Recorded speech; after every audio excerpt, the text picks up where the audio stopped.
et bienvenue à ce moment de culte de la paroisse protestante unie de Chartres.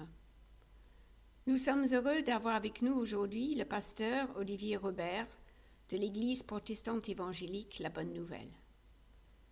Nous avons le plaisir depuis quelques années de travailler avec Olivier au sein de la pastorale œcuménique. Nous préparons ensemble les veillées de prière pour l'unité des chrétiens et Olivier a été précieux dans l'organisation du week-end en 2017 pour fêter les 500 ans de la Réforme. Cette année, nos deux conseils presbytéraux ont souhaité un échange de chair. Olivier prêche chez nous aujourd'hui et Marc Pelcé prêchera à la Bonne Nouvelle la semaine prochaine. Et à la fin du culte, nous aurons un message de Sylvie Tribouillet, qui est déléguée diocésaine à l'œcuménisme et qui participe aussi à la pastorale œcuménique. Frères et sœurs, la grâce et la paix soient avec vous tous. Dans ce temps de Pâques, nous nous rappelons qu'hier, Christ était encore dans la tombe. Aujourd'hui, il est ressuscité. Face à nos morts, il est la vie. Dans nos obscurités, il est lumière. Au creux de nos silences, il est parole. Sur nos tristesses, il est la joie de Dieu. Christ est ressuscité. Pour nous, il est vie et lumière. Il est la parole qui chasse les ténèbres. Et son évangile renouvelle notre terre. Louons Dieu avec un texte de Martin Luther. Seigneur, toi le maître de toutes choses, des grandes et des petites, nous voulons te rendre grâce pour ce que tu fais et pour ce que tu es.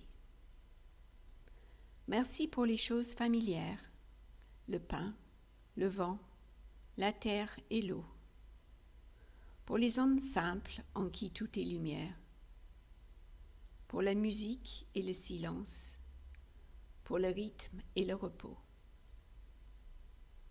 Merci pour la paix qui vient de toi, pour la nuit paisible et le silence, pour le temps que tu nous donnes, pour la vie et pour la grâce. Merci Seigneur d'être là, de m'écouter et de me prendre au sérieux.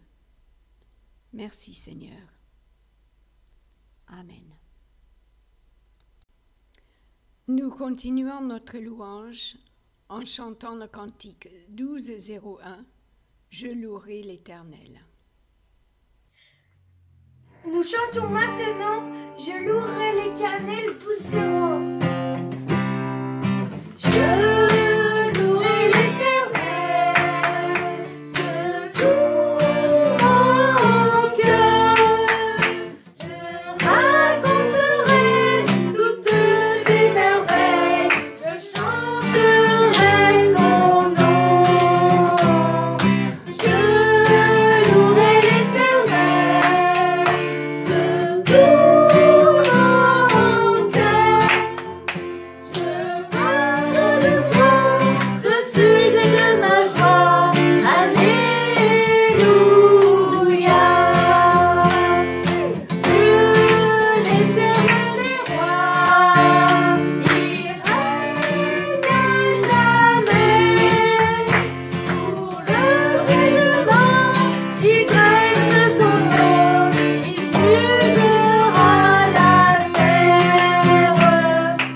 prière de repentance.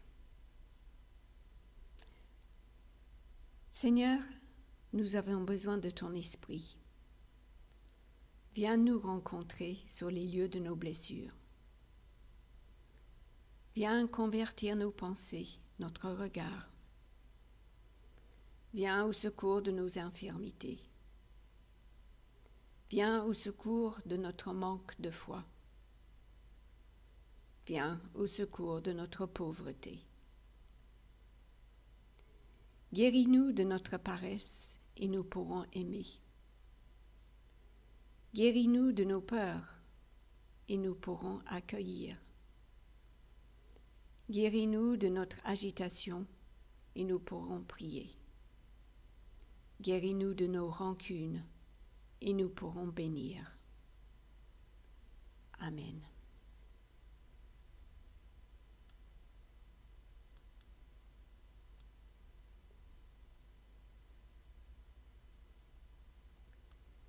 Je vous invite à écouter les paroles de grâce.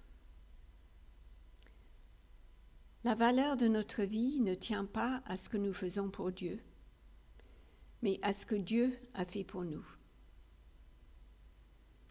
Tous nous sommes aimés de Dieu, quoi que nous fassions. Que l'amour de Dieu vous relève, vous guérit, et qui vous donne de devenir des serviteurs quelconques mais heureux. Inutiles mais fidèles, ordinaires mais libres. Pardonnés et libérés, écoutons ce que Dieu veut pour nous.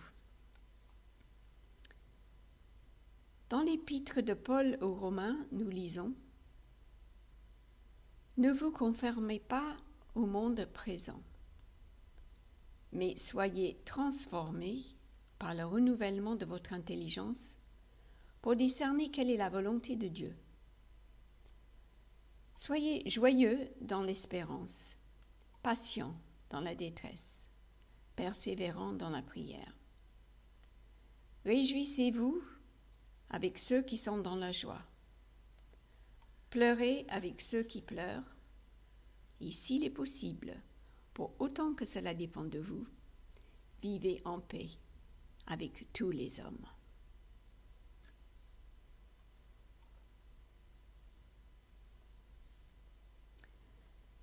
Je vous invite à la prière avant la lecture de la Bible et la prédication. Seigneur, notre Dieu, notre Père, notre route est parfois obscure, parsemée de pièges et de pierres. Notre marche est souvent incertaine, menacée d'erreurs et d'errance. Que ta parole soit pour nous aujourd'hui un phare qui nous montre la direction, une lumière qui nous guide dans l'inconnu, une lampe qui éclaire nos décisions, un flambeau qui annonce ta venue.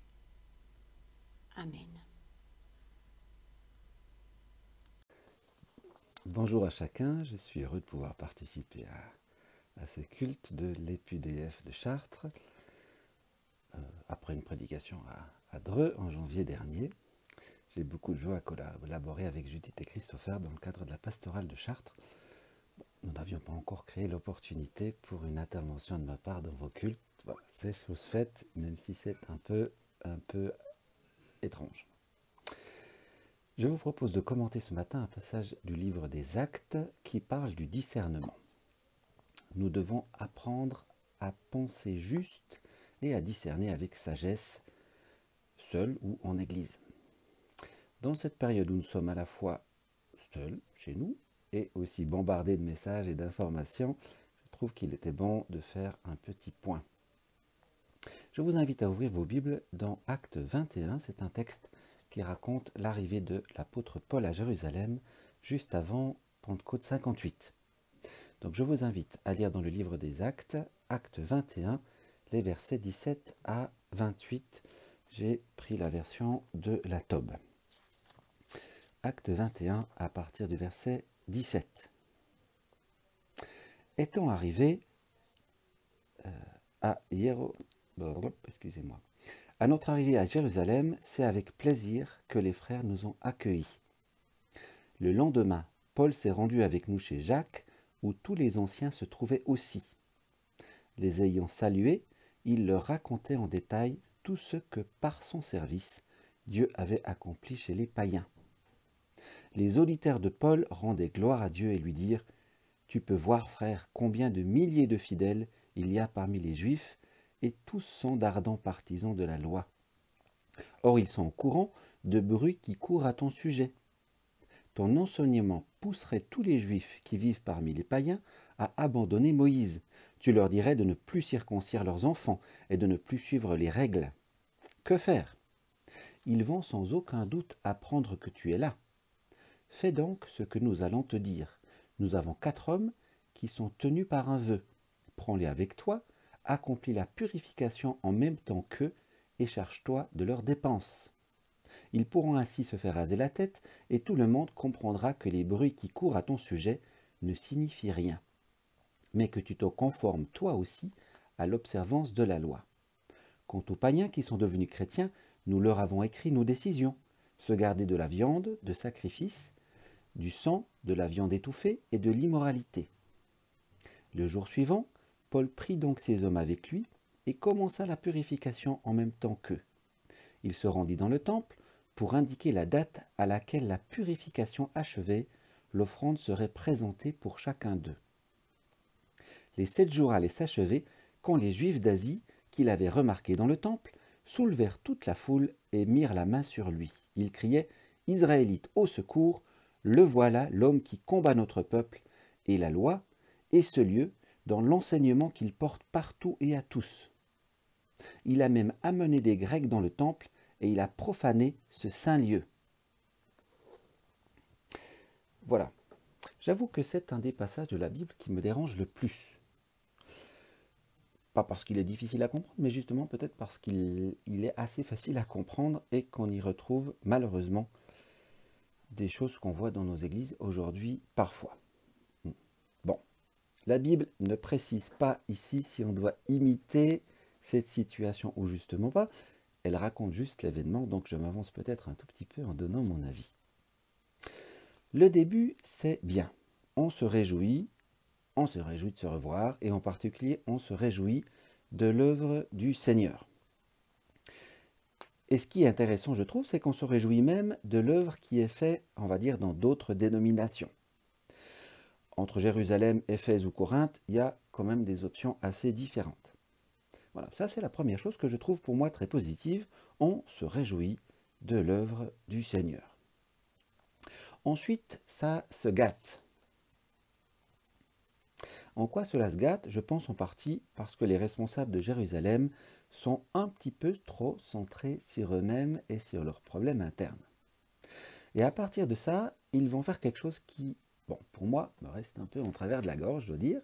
Ils vont demander à l'apôtre Paul d'aller dans le temple et de dire en gros « Coucou, je suis là et je reviens dans une semaine ».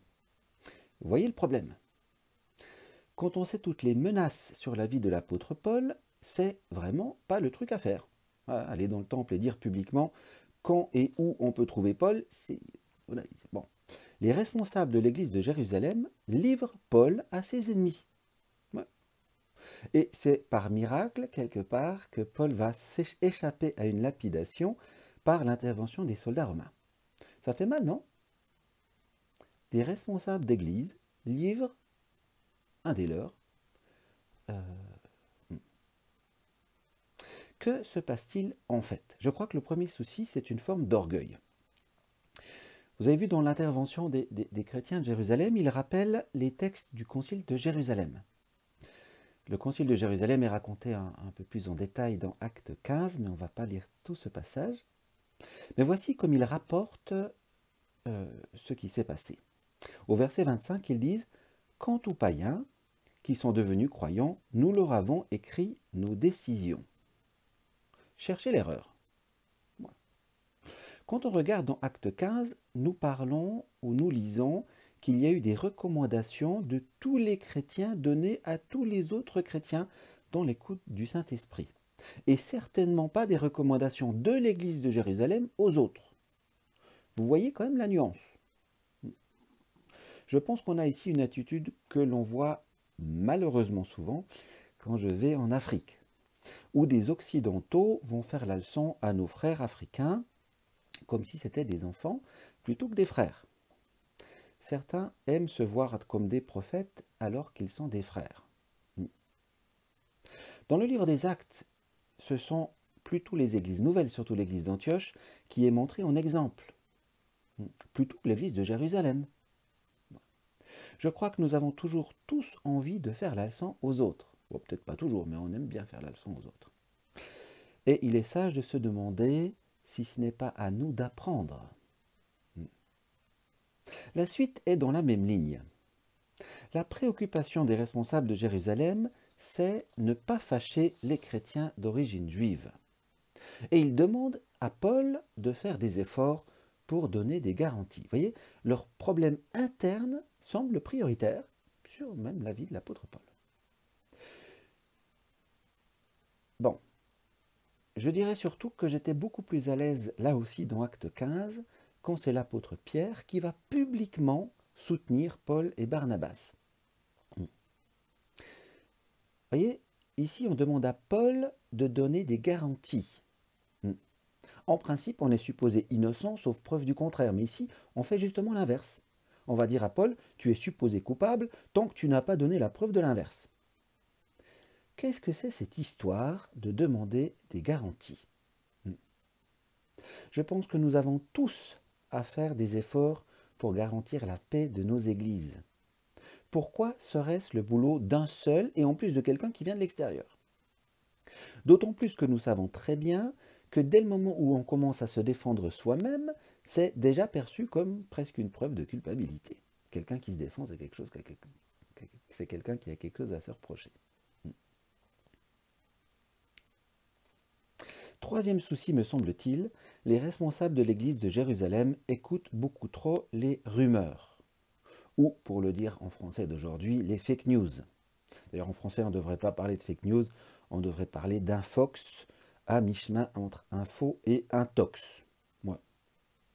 Wikipédia dit « une fausse information conçue volontairement pour induire en erreur, synonyme, information fallacieuse ». Autrement dit, ça se prétend une info, mais c'est un faux. Et comme vous le savez, souvent la personne qui va transmettre, qui va transférer une infox est persuadée que c'est vrai. Et souvent, il n'a pas du tout vérifié parce que le problème, c'est qu'on aime bien les choses un peu croustillantes et scandaleuses plutôt que la vérité. Pour revenir à notre passage biblique, vous avez vu qu'il y a deux situations d'infox. D'abord, à l'intérieur de l'Église. Les chrétiens d'origine juive racontent des choses fausses sur Paul. Ils enseignent qu'il n'obéit pas à la loi et en particulier qui conseillent de ne pas circoncire les enfants.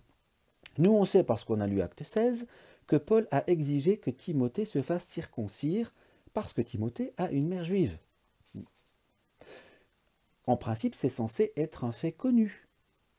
Pourquoi les chrétiens, un peu plus avertis que les autres, n'ont pas démonté ce mensonge? Bon, en réalité, c'est vrai, c'est pas si simple de rétablir la vérité quand un mensonge circule. Et puis vous avez vu qu'il y a une deuxième infox, c'est cette fois au milieu des juifs non chrétiens qui racontent eux aussi des infox sur l'apôtre Paul, avec un message très classique qu'ils ont aussi utilisé contre, par exemple, le prophète Jérémie, Jésus ou Étienne. Ils prêchent contre le peuple, contre la loi et contre le temple. Il ne faut surtout pas toucher au temple, vous savez ce que c'est. Lorsqu'on touche à quelque chose qui nous est particulièrement cher, on peut réagir au quart de tour sans réfléchir vraiment. Sommes-nous des diffuseurs d'infox ou des amoureux de la vérité? Cherchons-nous des trucs croustillants ou des messages édifiants? Est-ce qu'on alimente les craintes ou est-ce qu'on transmet la parole de Dieu? Les responsables de l'église de Jérusalem sont trop conscients de leur importance et ils se préoccupent trop de leurs problèmes internes et des infox qui circulent. Et ça va les rendre aveugles à la fois au bon sens et aux très nombreuses prophéties qui sont racontées notamment dans le début d'Acte 21. Il est pourtant évident que Paul doit être hyper prudent à Jérusalem, mais ça passe au deuxième plan par rapport à leurs inquiétudes. soyons toujours très prudents avec nos inquiétudes. Elles altèrent vraiment notre discernement. Que le Seigneur vous garde en paix et fasse de vous des faiseurs de paix. Écoute Israël, Shema Israël.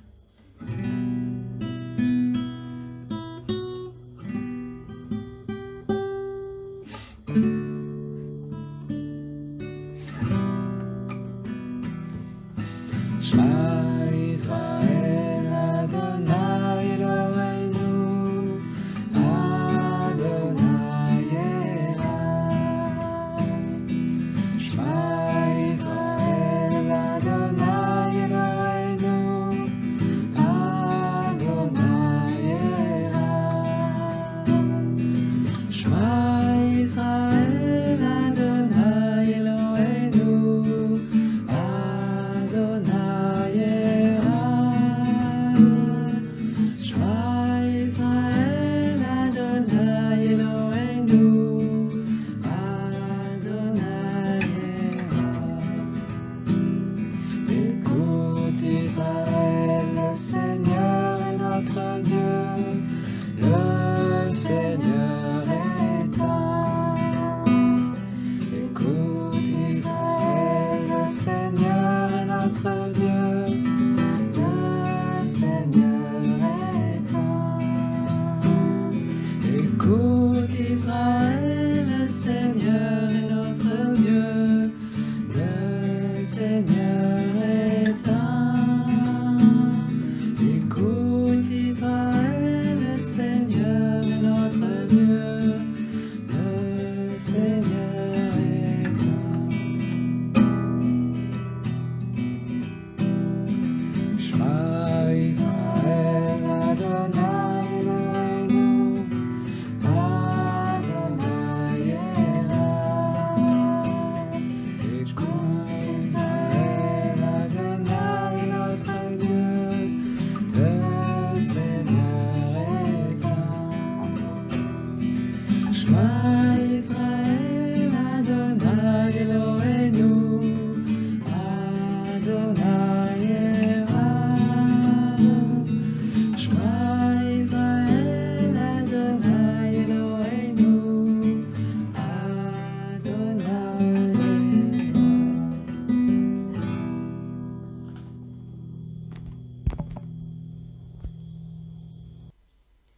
C'est le moment des annonces. Et j'ai la joie de vous dire que nous accueillerons un pasteur proposant, c'est-à-dire stagiaire, à partir du 1er juillet. Le conseil presbytéral l'a rencontré mardi soir et l'a appelé sur le poste à Chartres.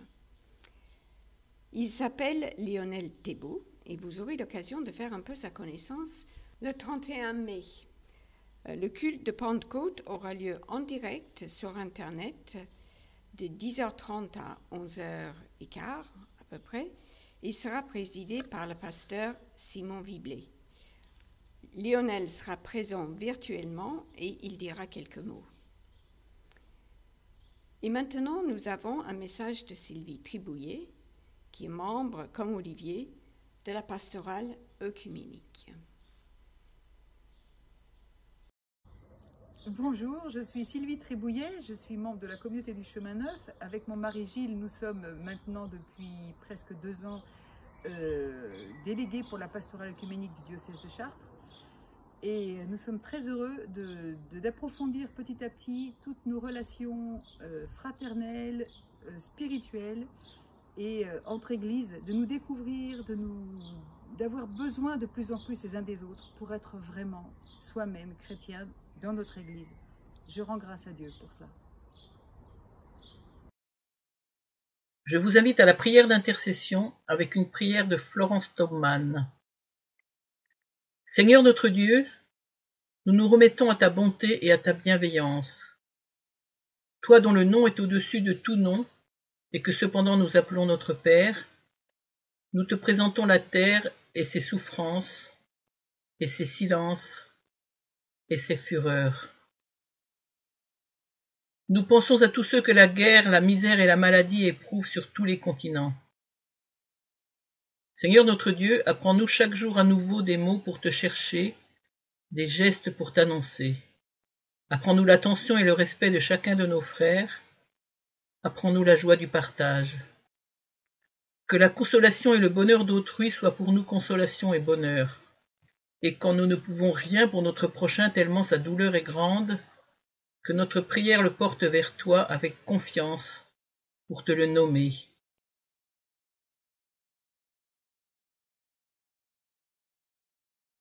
Et nous t'adressons la prière que ton Fils nous a apprise. Notre Père qui es aux cieux, que ton nom soit sanctifié, que ton règne vienne, que ta volonté soit faite sur la terre comme au ciel. Donne-nous aujourd'hui notre pain de ce jour. Pardonne-nous nos offenses, comme nous pardonnons aussi à ceux qui nous ont offensés. Ne nous laisse pas entrer en tentation, mais délivre-nous du mal, car c'est à toi qu'appartiennent le règne, la puissance et la gloire, pour les siècles des siècles. Amen. Voici le moment de l'envoi et de la bénédiction. Jean Chrysostome a dit « Quand tu t'assieds pour lire les paroles de Dieu, demande-lui d'abord d'ouvrir les yeux de ton cœur, afin de ne pas seulement lire les Écritures, mais aussi de les accomplir. » Nous nous sommes assis. Nous avons prié pour que Dieu éclaire notre compréhension. Nous avons médité les Écritures.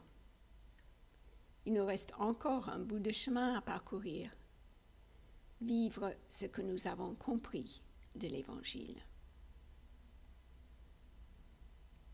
Recevez maintenant la bénédiction. En tout temps et en tout lieu, l'amour de Dieu vous couvre et vous enveloppe de toutes parts. En tout temps et en tout lieu, chacun d'entre nous trouvera ce qu'il lui faut de lumière pour apprendre à retrouver le visage de son prochain.